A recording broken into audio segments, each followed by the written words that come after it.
در رینگو باز کن وقتی جنگ سید حمید اومد، وقت حمله چشماش برق داره، قلبش آهن، حریفو میلرزونه بدون سخن. قدم قدم میاد مثل یه شیر، آماده یه جنگ، آماده یه تیر. ضربه هاش سنگینه، دشمن میلرزه، صدای هوادارا همه جا میپیچه، موسیقی میپیچه، هیجان تو رگه، حریفو میدونن این آخر حقه. پای ثابت رینگ یه قهرمان زنده، افتخار هرات تا همیشه برنده است. دستاش بالا سینه غیرت، میدونه که بردین قدرت. قدم قدم میاد مثل یه شیر، آماده یه جنگ، آماده یه تیر، آماده یه جنگ.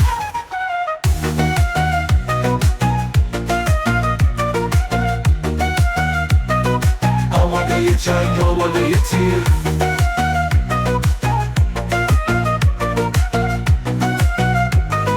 آماده یه جنگ، آماده یه جنگ، آماده یه تنگ.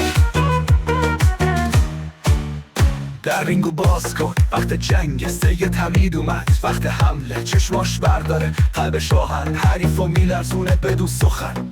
قدم قدم میاد مثل یه شیر، آماده یه جنگ، آماده یه تیر. ضربه هاش سنگینه، دشمن میلرزه، صدای هوادارا همه جا میپیچه، موسیقی میپیچه، هیجان تو رگه، حریفا میدونن این آخر حقه.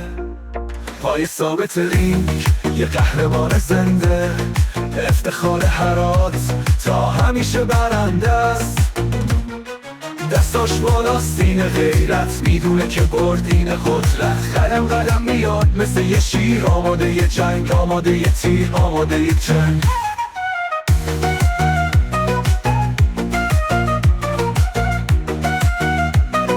آماده یه جنگ، آماده یه تیر.